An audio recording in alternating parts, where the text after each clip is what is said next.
Corona की तीसरी लहर ने दुनिया को अपनी चपेट में ले लिया है। नए वेरिएंट ओमिक्रॉन के संक्रमण के मामले देश के साथ साथ प्रदेश में भी तेजी से बढ़ रहे हैं। संक्रमण की दर भले ही तेज हुई है, लेकिन फिलहाल परिस्थितियां राहत वाली नजर आती है।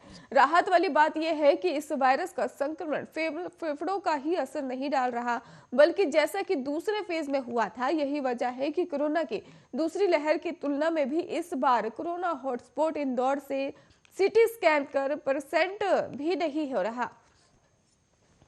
साथ ही आपको बता दें कि मृत्यु दर में भी कमी आई है और इम्यूनिटी बढ़ने के कारण भी डेथ रेट में घटकर 0.1% रह गया है। कोरोना की दूसरी लहर में कोरोना संक्रमण की भीषण त्रासदी के दौरान ही जहां सीटी स्कैन के बिना संक्रमण का पता लगाना मुश्किल था, वहीं अब अधिकांश संक्रमित मरीजों को सीटी स्कैन की जरूरत तक नहीं पड़ रही। देश में ही कोरोना का हॉटस्पॉट रहे इंदौर में ही शहर की 10 प्रमुख सीटी स्कैन सेंटरों पर कोरोना के 1% मरीजों को भी लंग स्कैन या फिर कोरोना की पुष्टि के लिए सीटी स्कैन की जरूरत नहीं पड़ रही। एक्सपर्ट का मानना है कि वायरस गले के नीचे पहुंचकर संक्रमण नहीं फैला रहा, लिहाजा फेफड़ों अथवा अन्य अंगों तक ओमिक्रॉन का संक्रमण नहीं पहुंच पा रहा, जो राहत पहुंचाने वाली खबर है।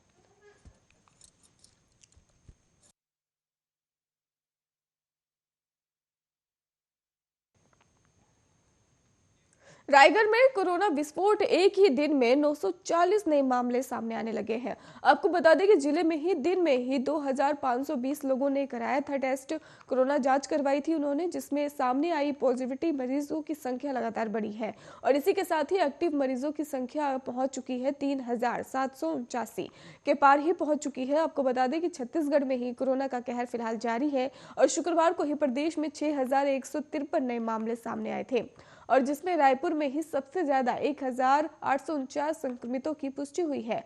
वहीं कोरोना से प्रदेश में ही 5 लोगों की जान भी चली गई है। छत्तीसगढ़ में अब एक्टिव मरीजों की संख्या लगातार बढ़ती जा रही है और जो 30,862 हो गई है और रायपुर, बिलासपुर और रायगढ़, कोरबा, दुर्गा, जांजगीर चांपा और नाथ में भी लगातार केस बढ़ते ही जा रहे हैं और इस जिले में ही नाइट कर्फ्यू का भी असर नहीं दिख रहा है। प्रदेश में किसी भी जिले में 20 से कम मरीज नहीं मिले हैं। शुक्रवार को भी 60,257 लोगों की जांच की गई थी, जिसमें से प्रदेश में ही पॉजिटिविटी दर जो है 9.51% से बढ़कर 10.21% पहुंच गई है। कोरोना संक्रमण से रायपुर में ही 1 और दुर्ग में 1 और धमतरी में भी 1, कोरबा में 1, जांजगीर चांपा में 1 की मौत हो गई है। हॉस्पिटल से 191 लोग डिस्चार्ज हुए हैं, वहीं 3886 लोगों की होम आइसोलेशन कर दिया गया है। संक्रमितों की संख्या लगातार बढ़ती जा रही है, जो चिंता की विषय बनी हुई है।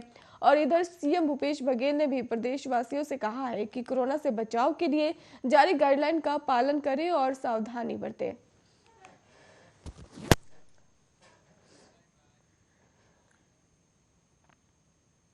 यूपी के बरेली में ही धर्म परिवर्तन कर जिन्नत से ज्योति बनी युवती ने ही हिंदू लड़के से विवाह कर लिया। उसने अग्नि को साक्षी मानकर 7 फेरे लिए तो पति ने उसकी मांग भरी, मंगलसूत्र पहनाया और जिंदगी भर साथ निभाने का वादा किया। वहीं ज्योति ने ही अपने परिवार वालों से जान का खतरा बताते हुए वीडियो वायरल कर सुरक्षा की गुहार लगाई है। अग्नि को साक्षी मानकर 7 फेरे लेकर जिन्नत अब धर्म परिवर्तन कर ज्योति बन गई है। ज्योति को हिंदू धर्म बहुत अच्छा लगता है और इसलिए उसने अपनी मर्जी से ही बिना किसी दबाव के धर्म परिवर्तन कर लिया और अपना नाम जिन्नत की जगह ज्योति शर्मा रख दिया।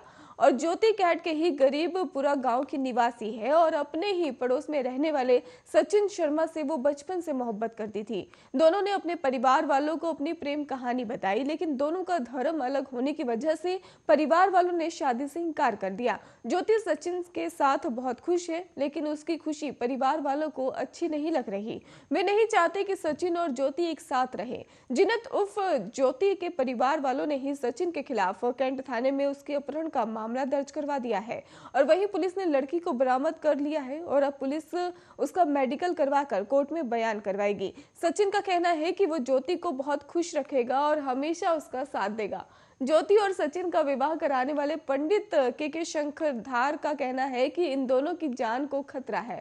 उन्होंने दोनों की शादी करवा दी है और दोनों एक साथ रहना चाहते हैं। लड़की ने अपनी मर्जी से हिंदू धर्म अपनाया है। एसएसपी रोहित सिंह सजवाड़ का कहना है कि जीनत पुलिस कस्टडी में है और अब पुलिस उसे कोर्ट में उसके बयान करवाएगी और सब कुछ उसके बयान पर ही निर्भर करेगा।